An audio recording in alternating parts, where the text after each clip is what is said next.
Assalamualaikum warahmatullahi wabarakatuh. Alhamdulillahirabbil alamin. Bertemu lagi bersama saya. Kali ini kita akan belajar tentang surat Al-Adiyat.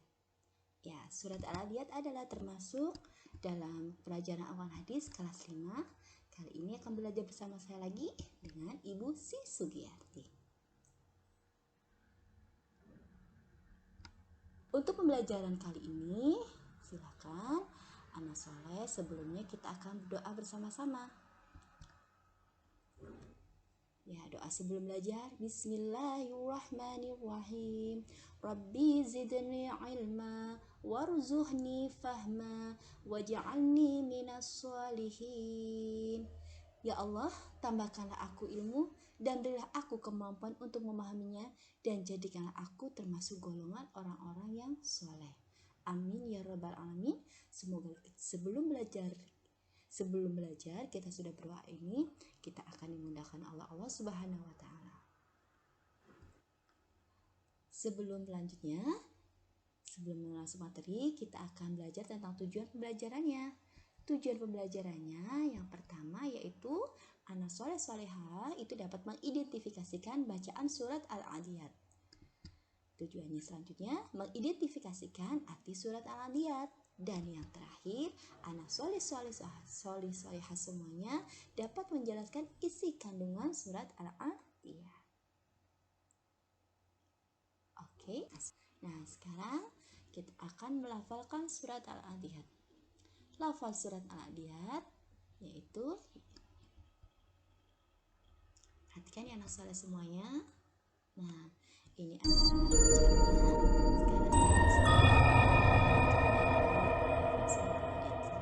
Bismillahirrahmanirrahim. Wal-'adiyati dhabha fal-muriyati qadha fal-mughirati subha فأثرن به نقعا فوسطن به جمعا إن الإنسان لربه لكنود وإنه على ذلك لشهيد وإنه لحب الخير لشديد أفلا يعلم إذا بعثر ما في القبور وحصل ما في الصدور إن ربهم بهم يومئذ لخبير.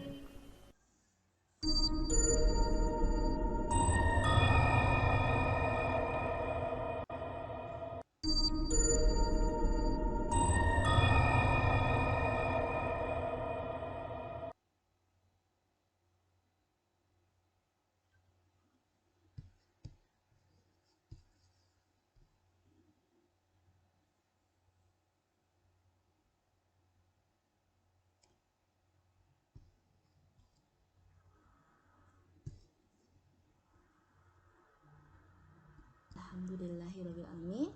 Anak soleh sudah menyimak dan mendengarkan bahasa surat Al-Adiyat. Sekarang kita masuk ke terjemahan surat Al-Adiyat. Surat Al-Adiyat itu termasuk surat Makkiyah, terdiri dari 11 ayat.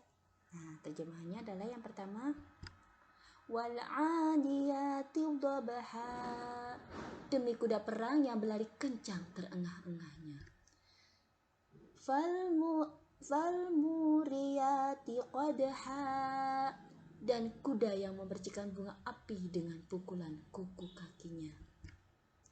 Falmughirati subha, dan kuda yang menyerang dengan tiba-tiba pada waktu pagi.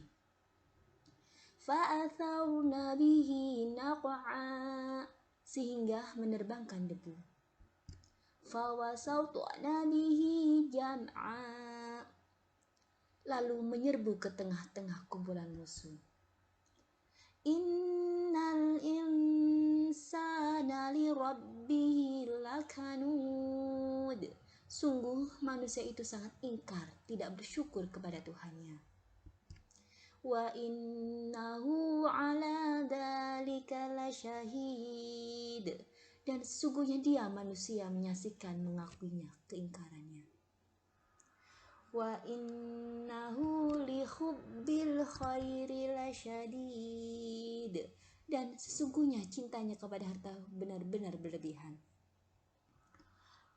Ala ya'lamu idza bu'thira ma fil qubur, maka tidaklah dia mengetahui apabila apa yang di dalam kubur dikeluarkan. Wa khussila ma fis sudur, dan apa yang tersimpan di dalam dada dilahirkan. Inna rabbahum bihim yawma idzil lakhabir. Nah, itu adalah terjemahan surat Al-Adiyat. Surat Al-Adiyat itu artinya kuda perang, ya. Gambarnya ilustrasi kudanya ya, anak soleh ya. Nah, masuk tentang asbabul nuzul Quran surat Al-Adiyat. Sebab diturunkannya surat Al-Adiyat. Sebab diturunkannya surat Al-Adiyat menurut Abbas radhiyallahu an, pada suatu riwayat dikemukakan bahwa Nabi Muhammad SAW pernah mengutus pasukan berkuda. Akan tetapi setelah sebulan lamanya pasukan itu tidak ada kabar beritanya. Maka Allah menurunkan Quran surat Al-Adiyat, itu ayat 1-5 sebagai pemberitahuan tentang pasukan tersebut yang sedang bertempur melawan musuh. Nah, itu adalah salah satu sebab atau asbabul nuzul itu diturunkannya Quran surat Al-Adiyat. Nah, ini ada gambar perang lagi ya, kuda ya, karena kita di sini tentang temanya kuda perang.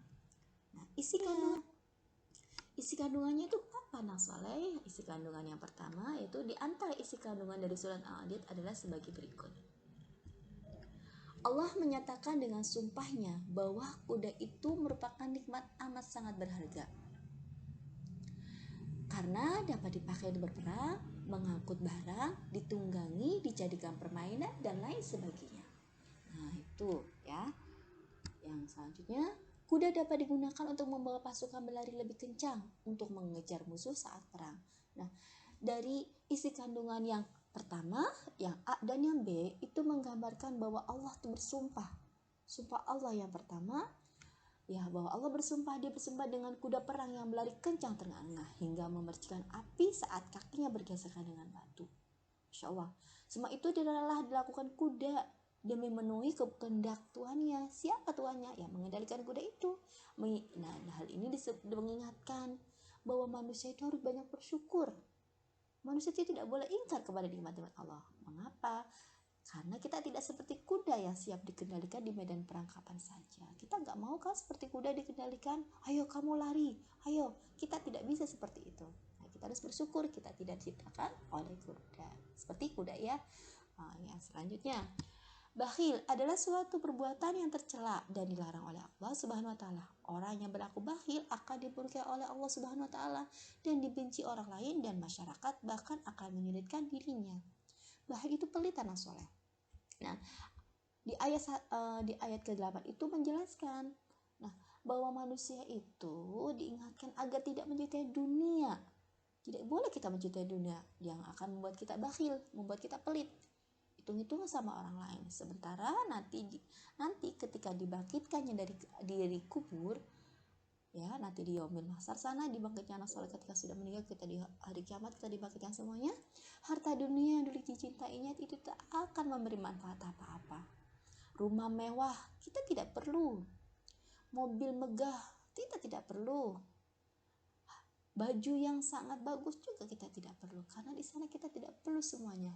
Yang kita perlukan adalah amal soleh, amal perbuatan kita yang baik. Pada saat itu di yaumil akhir nanti ditambahkan segala yang tersembunyi dalam hati, termasuk betapa besarnya cinta kepada dunia, termasuk betapa besar kebakhilan. Jadi apa-apa yang kita tidak tambahkan ya, walaupun kita tidak bilang aku nggak pelit, tapi ketika hati kita memang ada rasa pelit itu, maka Allah akan selalu mencatatnya. Manusia diingatkan hari kebangkitannya adanya hisab, adanya perhitungan, ada pembalasan dari Allah. Maha mengetahui serta ada yang tersembunyi darinya meskipun dirahasiakannya rapat-rapat dalam hati. Itu ya isi kandungan dari surat Al-Adiyat. Hanya itu yang bisa Ustazah sampaikan untuk pembahasan tentang surat Al-Adiyat hari ini. Semoga bermanfaat. Mohon maaf apabila ada salah. Wabillahi taufiq wal hidayah. Wassalamualaikum warahmatullahi wabarakatuh.